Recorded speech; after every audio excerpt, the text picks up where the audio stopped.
por que é que acontecem os enjoos. O bioalinhamento ele consegue tratar o enjoo? Olha só, partindo do princípio que o enjoo é um comportamento adquirido pelo nosso corpo, um comportamento biológico do nosso corpo, então sim, o bioalinhamento pode intervir sim, buscando o que é que está causando esse enjoo e promovendo uma facilidade do corpo em terminar esse processo desse comportamento, mostrando a necessidade de não mais ter esse tipo de comportamento. Então, olha só, se a gente parar para pensar, o enjoo, todo mundo aqui na vida, em algum momento, teve um momento de enjoo. O que eu estou querendo dizer aqui? Ou tem uma emoção muito forte envolvida, né? Por exemplo, um medo, que eu preciso colocar isso para fora, é uma emoção muito forte.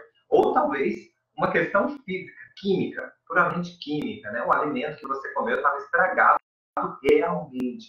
Então, o corpo quer colocar para fora.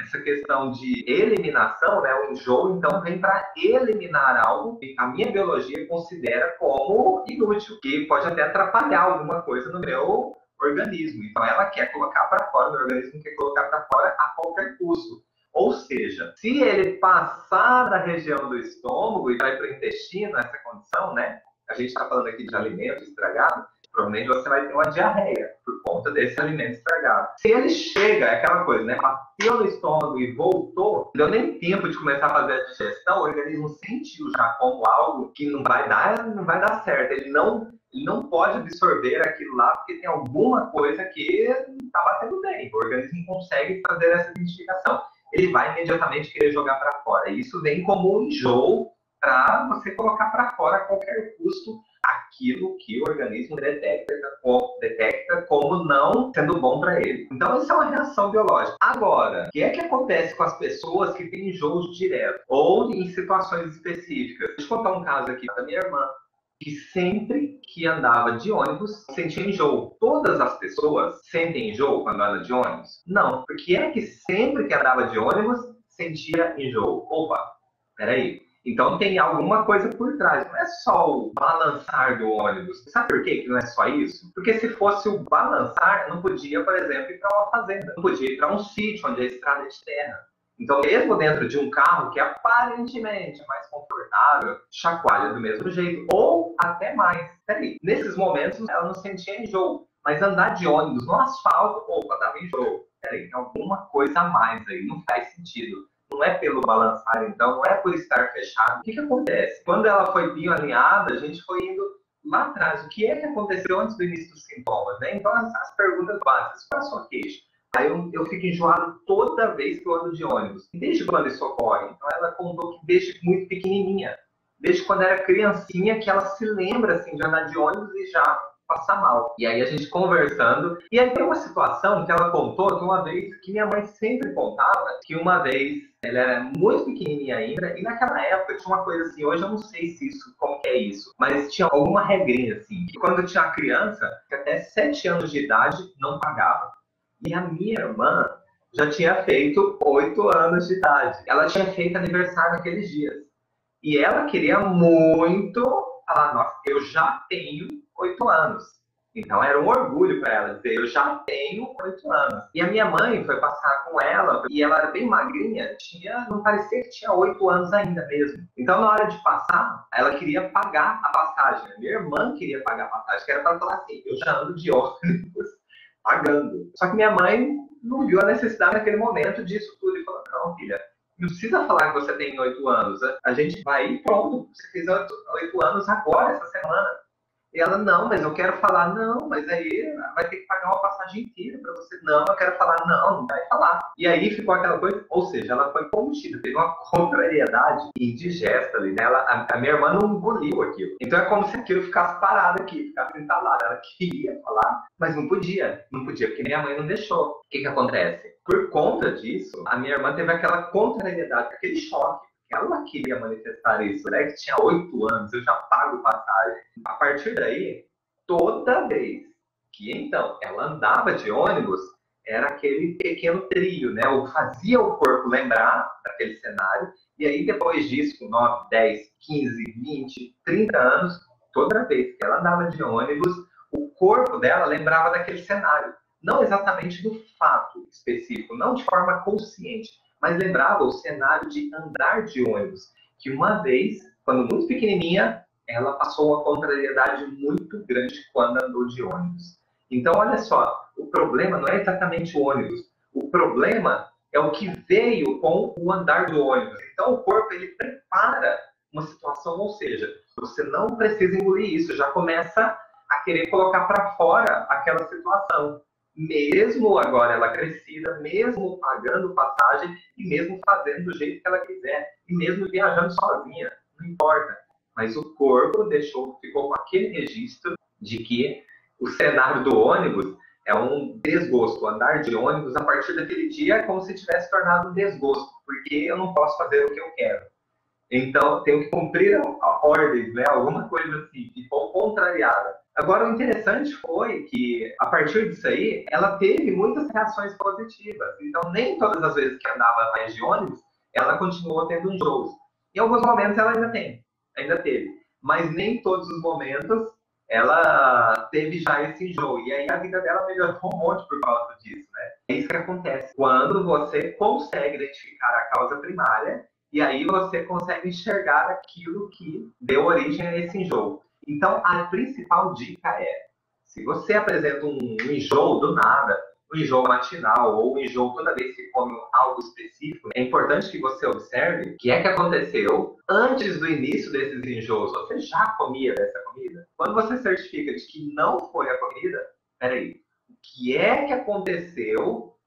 Talvez uma conversa, talvez alguma coisa que você viu, talvez pode ser por telefone, inclusive, alguma notícia que você recebeu. Enquanto você fazia ali a sua refeição, que foi desagradável, que foi indigesto. Teu corpo vai querer colocar para fora. Não tem outra saída. É uma reação biológica. O teu corpo vai querer colocar para fora, sim, claro. É uma reação que ele considera que é necessária. Você não engoliu, você não digeriu aquilo aquilo caiu de forma indigesta, e o corpo vai querer colocar para fora. Agora, o detalhe é esse. Não é só sobre uma química, né, uma comida estragada. É se você percebe uma situação como indigesta, é sobre se você passa por uma experiência que você não engoliu, que aquilo não desceu, seu corpo vai te ajudar. Não desce? Vamos colocar isso para fora. Então, assim, colocar para fora é uma informação, é uma situação, é uma experiência, é algo que você viu, é algo que você ouviu, é algo que você experimentou, mas experimentou no sentido de ser indigesto, tá? Então vai ter esses comportamentos. E enjoo no carro ou no avião? É alguma coisa que está ligada à informação da primeira vez que andou de avião ou da primeira vez que... ou no carro, né, mesmo. Então tem alguma coisa que foi indigesta nessa experiência de andar de avião e na experiência de andar de carro. E não precisa ser a primeira experiência de andar de avião, né, por exemplo. Mas se essa primeira vez foi digesta, foi de forma contrariada, né? Por exemplo, assim, não a viagem em si. A primeira vez que eu viajei de avião, por exemplo, eu estava maravilhado. Nossa, um medaço, mas assim, maravilhado com tudo aquilo, né? E na hora que saiu, foi uma experiência que para mim foi totalmente prazerosa. Mas se eu tivesse lá em cima, e de repente alguém puxasse conversa comigo e falasse alguma coisa que eu não gostasse, começasse a ser desagradável, olha a experiência que eu estaria passando. Então, se aquilo para mim foi uma coisa impactante, eu senti como impactante, vivido como um choque, o meu corpo, na verdade, isso não é consciente, o meu corpo poderia associar a experiência de andar de avião ser indigesto. Ou seja, quando eu ando de avião, em seguida pode vir algo totalmente indigesto. Então, não é necessariamente o avião, mas é o que teve no contexto enquanto eu estava no avião. Tá? Então é por aí que funciona essa questão. Se a gente não lembra do que aconteceu, se não lembra, olha o seguinte, então você precisa criar um novo caminho neural para trazer um novo resultado, porque o caminho neural que o teu cérebro tá fazendo é o mesmo desde que você era criança, por exemplo. Então você precisa criar um caminho neural. Como é que a gente cria um novo caminho neural? É trazendo uma situação também impactante, uma situação que para você é forte, mas de forma positiva, uma experiência positiva. Então vamos lá. Aproveitando que nós somos adultos, que nós somos racionais, a gente precisa criar uma experiência extremamente agradável. No caso, por exemplo, de alguém que tem enjoo com frutas, tem que criar uma experiência extremamente agradável com fruta. É algo extremamente agradável com aquilo que para você é uma sensação de desgosto. Então, cria uma sensação totalmente agradável, forte, impactante, ou que vai impactar a vida do teu filho, do teu sobrinho, que você passa a ter uma experiência positiva sobre aquilo que começava a despertar uma condição, um comportamento de enjoo em você. Somos todos adultos, é só você criar o seu cenário ideal, tá bom? Mas partindo daquilo que é como se fosse um gatilho para despertar o teu enjoo. Por que é que algumas grávidas, então, têm enjoo? Né? Por que apresentam e outras não? Então, eles passam batido. E, sobretudo, né, fala assim, enjoo é normal, enjoo acontece aos 3 meses e tal. Não, normal, fica de boa. Normal ter enjoo.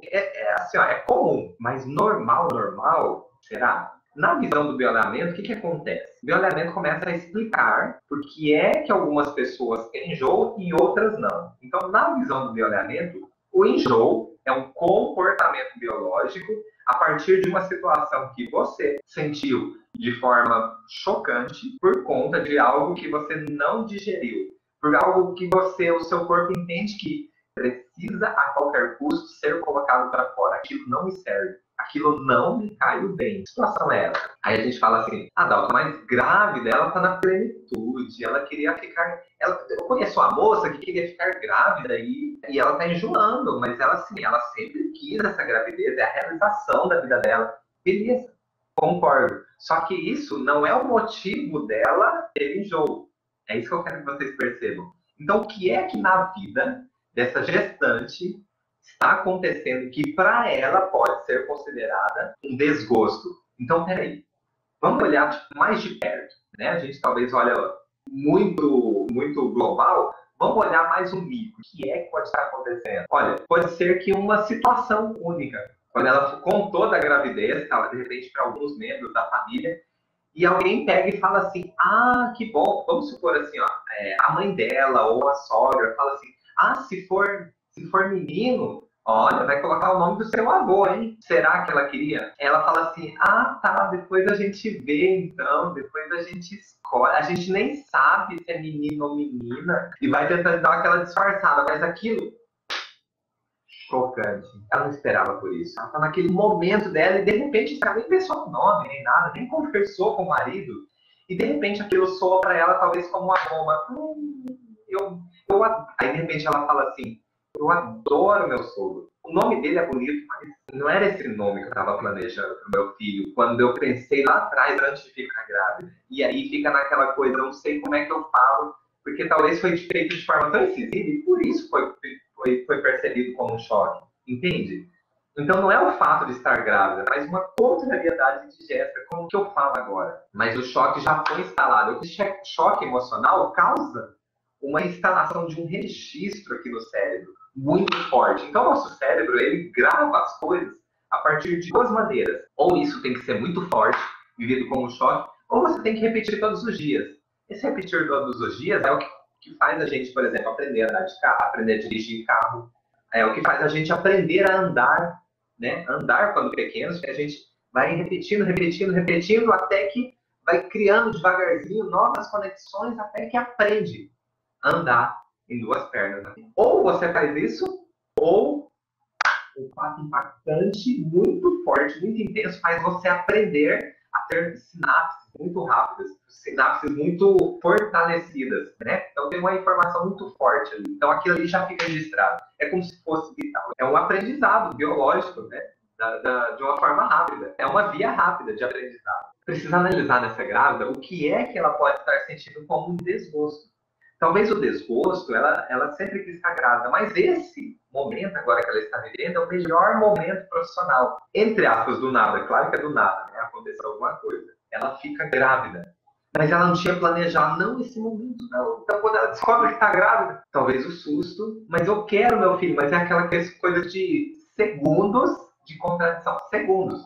Daqui a 10 minutos, os hormônios já estão agindo, enfim. Daqui 10 minutos ela tá só comemorando, não tá nem mais pensando em emprego, talvez. E aí todo mundo olha e fala, não, mas ela tá super feliz por estar grávida, ela não tem um desgosto aí. Tá na cara que ela tá feliz, sim, mas ela já tomou aquele choque emocional. Uma vez que se toma esse choque emocional, o organismo ele tem um processo, ele quer colocar para fora, ele tem uma manifestação física, é uma condição biológica, né? O corpo tem uma manifestação física. Para acabar com essa manifestação física, com esse comportamento, então só existe uma maneira: ter novamente um choque, só que dessa vez um choque positivo. E talvez, quando você informa o que é que deu origem a esse sintoma de enjoo, ou seja, um desgosto muito grande, na hora que ela entende o que é esse desgosto, o que é que deu origem, porque surgiu do nada esse enjoo, não é porque está grávida que vai enjoar. E aí, na hora que ela entende isso, talvez, é aquela coisa, caiu a ficha. Muitas vezes, o simples fato de você saber a causa primária, ou seja, aquilo que deu origem ao seu enjoo, aquela sensação de desgosto muito grande, de ter que colocar para fora, eu não aceito, eu não vou engolir isso, simplesmente o fato de saber o que é, muitas vezes, já traz o processo de autocorreção. E o processo de autocorreção é: hoje eu já sei o que é e eu já sei como conduzir essa questão. Vai se chamar fulano e pronto, é meu filho. Eu já tive essa conversa, vai se chamar. E não precisa chegar assim, enfiando dentro da cara. Quer saber? Vai chamar fulano, que é meu filho? Não. Vai se chamar fulano porque eu gosto desse nome. É um nome que eu acho que vai ser a cara do meu filho ou da minha filha. A grande sacada é você identificar esse trilho, né? O que é o mecanismo que ativa essa condição de enjoo. Toda vez que o quê? Toda vez que acontece o quê? É toda vez que tem um cheiro, é toda vez que uma cena, que momentos acontecem esse enjoo. Olha um pouco antes, desde quando acontece isso. E se você não consegue identificar, porque desde criança, enfim, olha, procura identificar o que é que faz despertar, qual é o gatilho que ativa esse enjoo. Qual é a situação que ativa esse enjoo? Então essa situação está bem ligada. Precisa colocar agora, você precisa criar um novo circuito neural para trazer um novo resultado. Então, o novo circuito neural diz respeito a aquilo que é o gatilho, agora ele já não direciona para um desgosto. Agora ele cria outro caminho. Então, aquilo que é o gatilho chega até aqui e ele, ao invés de ir para o caminho do enjoo, para colocar para fora, daqui vem uma reação positiva. Por exemplo, o ônibus que eu ando, que pode chacoalhar, que pode estar fechado, que pode estar escuro, esse mesmo ônibus, ele não é desconfortável. Então, o teu corpo começa a associar o seguinte: esse mesmo ônibus me leva para a praia, onde eu tenho experiências extremamente interessantes, onde eu encontro pessoas que me fazem feliz simplesmente pela presença, onde eu encontro aquela água salgada, onde eu encontro as ondas, enfim, seja lá para onde o que for, mas que te leva a uma nova experiência e não a experiência do desgosto. Então é preciso criar mecanismos. E olha que legal, isso é uma autorresponsabilidade. Olha que interessante. Você criando a sua realidade, você criando, ajudando o teu corpo com a sua biologia, você criando novas experiências. Olha que interessante a gente poder fazer algo sobre nós e não ficar aí passivo. Ai, coitado de mim, que eu tenho enjoo, porque eu não posso isso, não posso aquilo, eu não posso comer tal coisa que eu enjoo, eu não posso ir a tal lugar que eu enjoo. Isso é uma condição passiva. E que bom que nós podemos fazer algo. Olha que interessante. E quando nós tomamos essas rédeas de quem nós somos, as experiências que nós podemos ter, nós ampliamos a nossa visão. Nós ampliamos essas experiências e ampliamos os resultados.